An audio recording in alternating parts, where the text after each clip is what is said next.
우리 딸 잘 지냈죠? 오늘은 아빠가 세상을 보는 눈에 대해서 한번 얘기해 보려고 그래요. 세상을 보는 눈, 패러다임이나 띠오리나 어떤 모델이라고 할 수 있는데, 패러다임은 우리가 어떤 사물을 볼 때나 어떤 상황을 볼 때 또는 어떤 환경을 볼 때 또 사람들이 하는 행동 패턴들을 볼 때 그것들을 어떤 관점을 가지고 보는 거예요. 말이 좀 어려울 수도 있는데, 아빠는 우리 딸이 세상이 흘러가는 대로, 그냥 세상이 주어주는 대로, 또는 뭐 사람들하고 만남에 있어서 그냥 흘러가는 대로 그렇게 살기를 원하지 않아요. 아빠는 우리 딸이 어떤 렌즈를 끼고서 세상을 바라봤으면 좋겠어요. 얼마 전에 공부하는 것에 대해서 얘기할 때도 아빠가 메타인지 능력에 대해서 얘기했잖아요. 우리가 살고 있는 이 세상을 그냥 있는 그대로 보지 말고 그것들을 잘 어떤 그 위에 있는 어떤 규칙이라든지 그 위에 있던 어떤 좀 더 어떤 큰 그림을 가지고 세상을 보는 거죠. 그래서 아빠는 우리 딸이 어떤 좋은 패러다임을 가지고 세상을 봤으면 좋겠어요. 아빠는 우리 딸이 말한 대로 그냥 끌려다니거나 또는 뭐 세상이 흘러가는 대로 그냥 그렇게 따라다니는 사람이 안 됐으면 좋겠어요. 그렇게 사는 게 결코 행복하진 않을지도 모르거든요. 그래서 세상 사람들이 다들 돈을 벌고 부자 되려고 한다. 그래서 우리 딸도 그냥 부자 되는 게 좋은가 보다 이렇게 안 따라갔으면 좋겠어요. 어떤 세상에 대해서 어떤 관점을 가지고 어떤 렌즈를 가지고 세상이 돌아가는 것을 잘 분석해서 파악해서 좋은 결정을 내려서 앞으로 나아갔으면 좋겠어요. 패러다임이 이끄는 삶, 그 삶은 어떻게 보면은 목적이 이끄는 삶하고 좀 비슷한 것 같아요. 그리고 이 세상 가운데 어디에 가치를 두고 살 것인가, 꼭 그런 것도 관련이 있고, 이 패러다임에 따라서 우리 딸은 어떻게 생각할 것인가, 어떤 습관을 가지고 살 것인가, 매일매일의 삶을 무엇을 하면서 살 것인가 하는 게 많이 결정이 될 거예요. 또 이 패러다임에 따라서 세상을 어떻게 살아가느냐에 따라서 거기에 따른 또 다른 감정들을 느끼고 어떻게 살면은 더 행복하고 더 기쁘고 더 평화 넘치게 살 수 있을까가 결정될지 몰라요. 그래서 이 패러다임은 우리 딸이 세상을 살아감에 있어서 굉장히 중요한 것 같아요. 아빠가 지난번에 얘기했듯이 에릭 프롬의 소유냐 존재냐의 그 책에 보면은 인간들은 자신의 본성에 따라 살 때 가장 행복하게 느낀다, 뭐 그렇게 얘기를 하는데, 그 본성에 따라 사는 것이 개인의 자유와 어떤 사랑과 그리고 생산적으로 살 때 사람이 행복해진다고 느낀다고 얘기를 해요. 그래서 그렇게 에릭 프롬의 어떤 인간 본성에 따라 사는 삶, 그런 렌즈를 가지고 그런 패러다임을 가지고 세상을 살면 또 거기에 맞춰서 살게 되겠고, 또 그리스나 독일의 유명한 철학자들이 굉장히 많은데 그 철학자들 아리스토텔레스라든지 칸트라든지 헤겔이라든지 또는 최근에 미국에서 나온 많은 철학자들이나 이론가들이 말하는 그런 사상들이라든지 아니면 정치, 경제, 사회, 문화별로 많은 이론과 또 패러다임들이 있는데, 그 이론에 따라서 어떻게 각각의 분야에서 각각의 삶의 영역에서 살아가냐에 따라서 우리 딸이 또 그에 맞추어서 또 행동하고 습관을 길러나가고 또 느끼고 생각하게 될 거예요.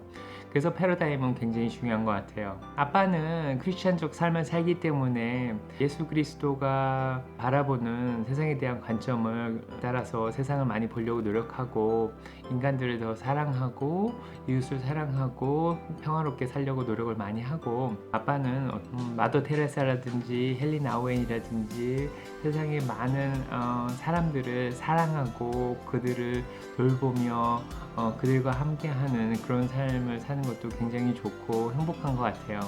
사랑을 나누고 또 자유를 느끼고 또 그곳에서 사람들 도와가면 또 생산적으로 살 수 있고 뭐 그렇게 될 텐데, 우리가 사는 인간 세상이나 인간 주변에 있는 그런 환경들, 자연 환경들을 잘 가꾸고 보존하면서 보호하면서 사는 거는 정말 아름다운 삶인 것 같아요.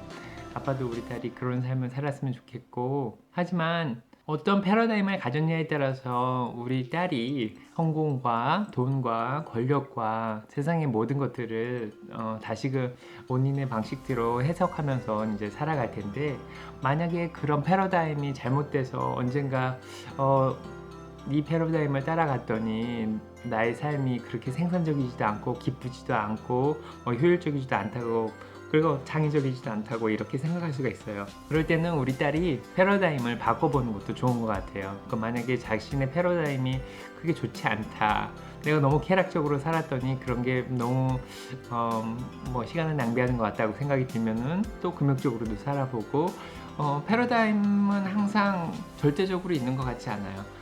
만약에 자신의 패러다임이 잘못됐다고 생각하면은 새로운 패러다임으로 바꿔보는 것도 좋고, 기존의 패러다임이 약간 문제가 있다고 생각하면은 새로운 패러다임을 그 위에 조금 더 수정하여 덮어서 살아갈 수도 있고, 아무튼 있는 그대로 그냥 살아가는 것보다는 세상을 어떤 패러다임이나 이론이나 어떤 모델을 가지고 살아간다면 조금 더 효율적이고 생산적이고 기쁘게 살아갈지도 몰라요. 아빠는 우리 딸이 삶에 대해서 좀 더 많은 생각을 하고 좀 더 이제 철학적으로 많이 생각했으면 좋겠어요. 만약에 우리 딸이 어떤 시간에 대해서 또 생각을 해보고 싶다면은 과연 시간은 무엇인가에 대해서 또 생각해 볼 수도 있겠고, 과연 우리 인간은 현재를 중심으로 살아야 되는지, 아니면 미래를 위해서 살아야 되는지, 아니면 과거에 집착해서 살아야 되는지, 이런 것들도 모두 패러다임에 의해서 결정이 되겠죠. 물론 어떻게 해야지 좋은 패러다임을 가지게 될 것인가, 어떻게 해야지 좋은 이론과 철학을 가지고 살아갈 거냐에 대해서 굉장히 궁금한 점이 많을 거예요.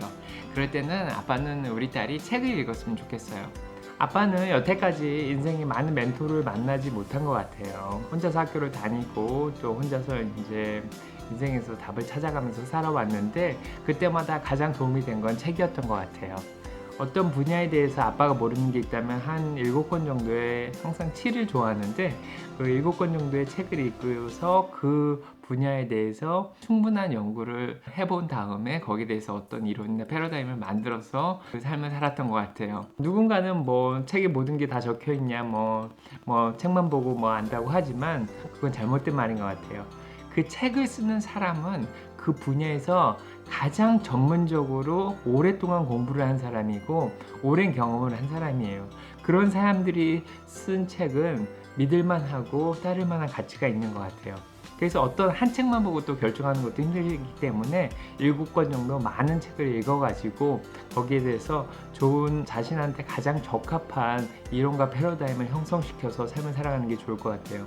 아빠는 예를 들면은 우리 딸을 낳기 전에는 정말 한 7권 정도의 책을 읽어서 딸을 잘 키우는, 아이를 잘 키우는 방법에 대해서 또 거기에 대해서 연구를 하고 아이를 키워나간 것 같아요. 그래서 우리 딸이 3살인데 지난 3년 동안 아빠는 어떤 좋은 패러다임을 가지고 우리 딸을 또 길러왔던 것 같아요. 아무튼 아빠는 우리 딸이 사람들이 말하는 거에 너무 흔들리거나 그러지 말고 좋은 멘토를 만나고 좋은 책에서 좋은 정보들을 얻어서 좋은 패러다임을 가지고 세상을 잘 살아갔으면 좋겠어요. 아빠가 모든 분야에 있어서 전문가는 아니기 때문에 우리 딸한테 모든 조언을 다 해줄 수는 없으니까 우리 딸에게 이 책들이 우리 딸에게 좋은 스승이 되어 주었으면 좋겠어요. 그러면은 또 잘 지내고 다음에 또 봐요.